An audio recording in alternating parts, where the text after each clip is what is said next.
प्रिय छात्रों, आज हम कक्षा 10वीं हिंदी लोक भारती में संकलित पाठ वाह रे हमदर्द का अध्ययन करेंगे।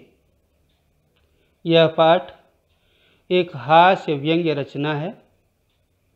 इस पाठ के लेखक श्री घनश्याम अग्रवाल जी हैं। छात्रों, अस्पताल में भर्ती किसी व्यक्ति को देखने जाने की एक सामान्य परंपरा है। इससे एक लाभ तो यह होता है कि जब हम किसी बीमार से मिलने अस्पताल में जाते हैं तो हमारी बातचीत से कुछ समय के लिए उसका ध्यान अपनी बीमारी से हट जाता है, जो उसके स्वास्थ्य लाभ में सहायक होता है। अन्यथा अकेला पड़ा बीमार व्यक्ति हमेशा अपनी बीमारी के संबंध में ही सोचता रहता है, जो उसे हताशा की तरफ ले जाती है। इससे दूसरी बात यह होती है कि हम उस बीमार व्यक्ति को यह दिखाने का भी प्रयास करते हैं कि हम उसके कितने हमदर्द हैं, हम उसके प्रति कितने संवेदनशील हैं, हमें उसके स्वास्थ्य की कितनी फिक्र है। पर कभी कभी हम जैसे हमदर्दों की हरकतों से उस बीमार व्यक्ति को आराम मिलने के बजाय उसका दर्द और भी बढ़ जाता है। इस हास्य व्यंग्य निबंध के माध्यम से लेखक श्री घनश्याम अग्रवाल जी ने यही दिखाने का प्रयास किया है। छात्रों, यह पाठ आरंभ करने से पूर्व हम पाठ में आए विशेष शब्दों और मुहावरों का अर्थ जान लेते हैं। शब्द है हमदर्द, जिसका अर्थ है शुभ चिंतक। अगला शब्द है हमदर्दी, इसका अर्थ है सहानुभूति या संवेदना। औपचारिकता अर्थ है दिखावा। बेतुकी अर्थ है बेढंगी या अप्रासंगिक। पूंजीवादी, इंग्लिश में इसे कैपिटलिस्ट कहते हैं। यह पाश्चात्य विचारधारा है, जिसके मानने वालों का यह मानना है कि येन केन प्रकारेण किसी भी तरह से हमारे पास धन संग्रह, धन संचय होना चाहिए।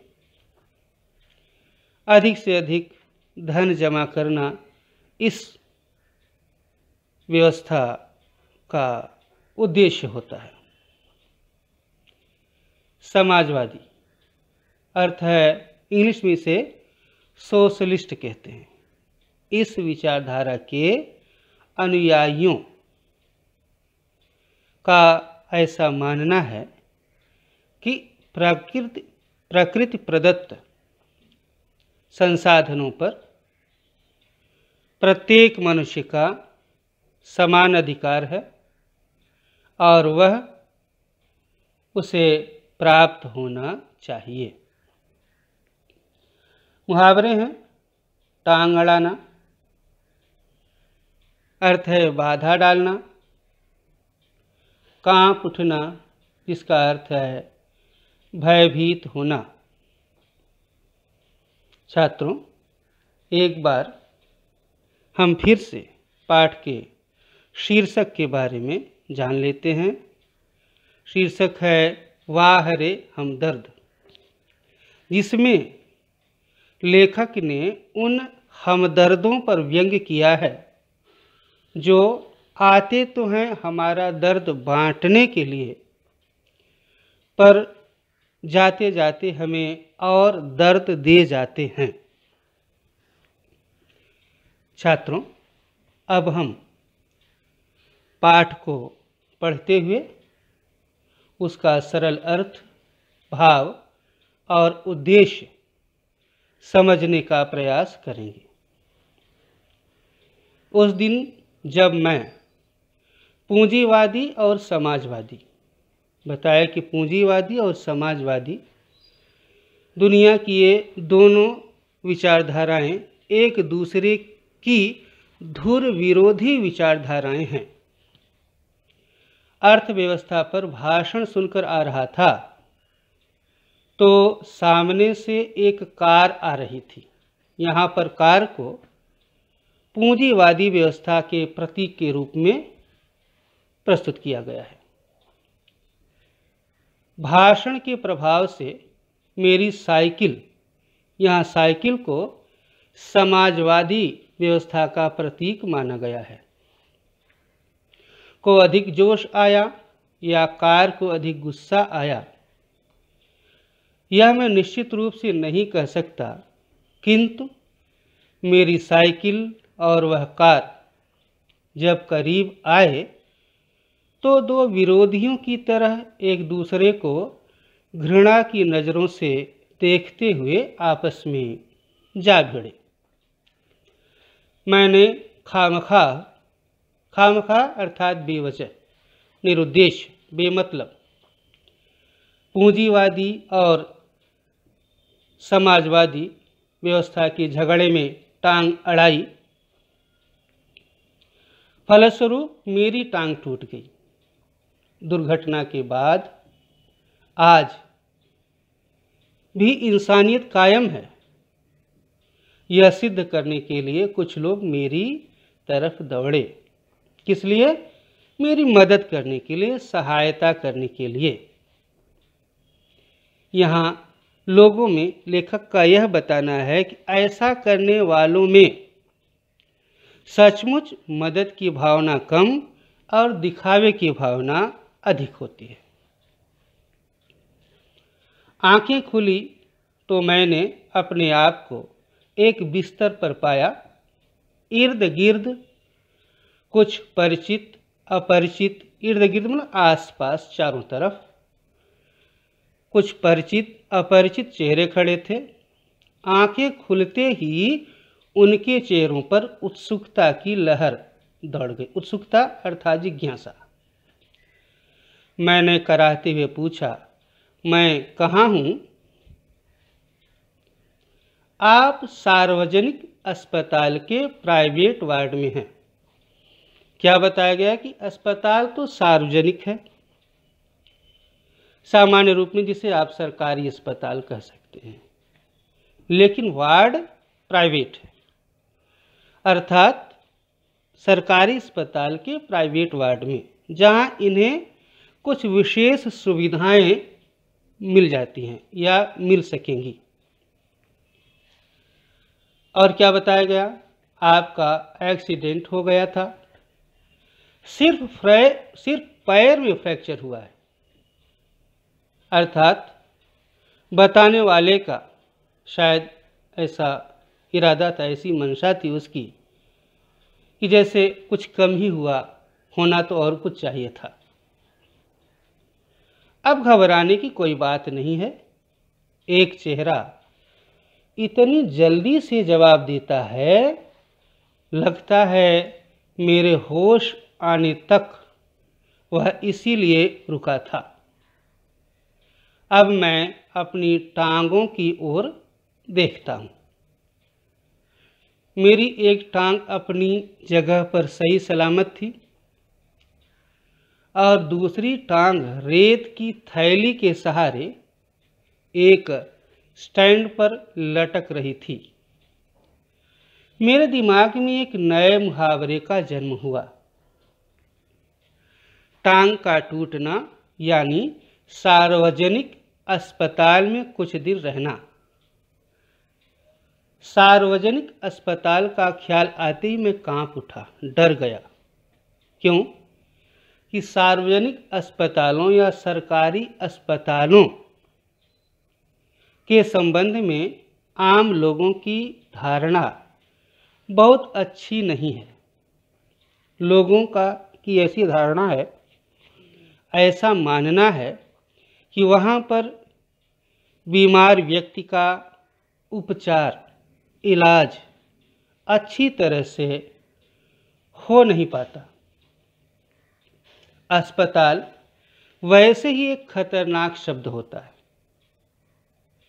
फिर यदि उसके साथ सार्वजनिक शब्द चिपका हो, ये मतलब जुड़ा हो, तो उसकी भयावहता और भी बढ़ जाती है। तो समझो आत्मा से परमात्मा के मिलने का समय आ गया। आत्मा से परमात्मा का मिलन कब होता है छात्रों? जब हमारी आत्मा इस भौतिक, इस पार्थिव शरीर को त्यागती है।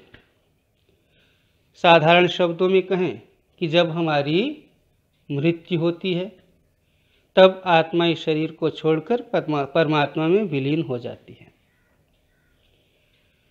अप्रत्यक्ष रूप से लेखक का यही कहना है कि जो व्यक्ति सार्वजनिक अस्पताल में, सरकारी अस्पताल में इलाज के लिए आ गया,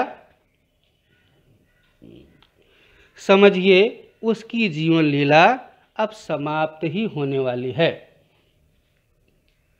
अब मुझे यूं लगा कि मेरी टांग टूटना मात्र एक घटना है, अर्थात कोई बहुत बड़ी बात नहीं हुई। टांग और सार्वजनिक अस्पताल में भर्ती होना दुर्घटना है। अर्थात यूं समझें कि टांग टूटने की पीड़ा कम है और सार्वजनिक अस्पताल में भर्ती होने की पीड़ा ज़्यादा है। या यूं कि टांग टूटने से अधिक पीड़ा, अधिक कष्ट होता है सार्वजनिक अस्पताल में भर्ती होने पर। टांग से ज़्यादा फिक्र मुझे उन लोगों की हुई जो हमदर्दी अर्थात सहानुभूति जताने के लिए या हमारा हाल चाल कुशल क्षेम पूछने के लिए अस्पताल में आएंगे, क्योंकि उनमें से बहुत से लोग या अधिकांश ऐसे होते हैं जो मात्र औपचारिकता दिखाने के लिए आते हैं।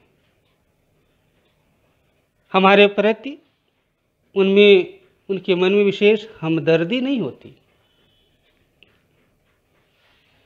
ये मिलने जुलने वाले कई बार इतने अधिक आते हैं और कभी कभी इतना परेशान करते हैं कि मरीज का आराम हराम हो जाता है, जिसकी मरीज को खास ज़रूरत होती है।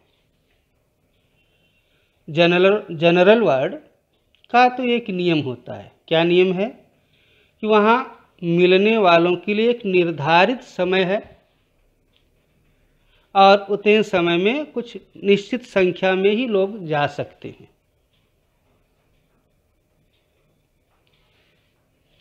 नियम है कि आप मरीज को एक निश्चित समय पर ही आकर तकलीफ दे सकते हैं। किंतु प्राइवेट वार्ड यह तो एक खुला निमंत्रण है, क्योंकि उसमें आपको सुविधाएं ज़्यादा दी जाती हैं ना। तो एक सुविधा यह भी है कि आपसे मिलने वाला व्यक्ति, आपका हमदर्द, आपका शुभचिंतक जब चाहे तब आ सकता है, कोई रोक टोक उसके लिए नहीं होती। क्या निमंत्रण है? हे मेरे परिचितों, रिश्तेदारों, मित्रों, आओ, जब जी चाहे आओ, चाहे जितनी देर रुको, समय का कोई बंधन नहीं है। अपने सारे बदले लेने का यही वक्त है। बदले का बदला और हमदर्दी की हमदर्दी, अर्थात एक पंथ दो काज, एक तीर से दो निशाने। बदला भी ले लो और हमदर्दी भी जता जाओ, सहानुभूति भी जता जाओ। मिलने वालों का ख्याल आते ही मुझे लगा मेरी दूसरी टांग भी टूट गई, अर्थात उसकी कल्पना मात्र से, मिलने वालों की हरकतों की कल्पना मात्र से लेखक का दर्द, पीड़ा, चिंता और भी बढ़ गई। छात्रों, इस वीडियो में मात्र इतना ही। पाठ का शेष भाग हम अगले वीडियो में करेंगे। धन्यवाद।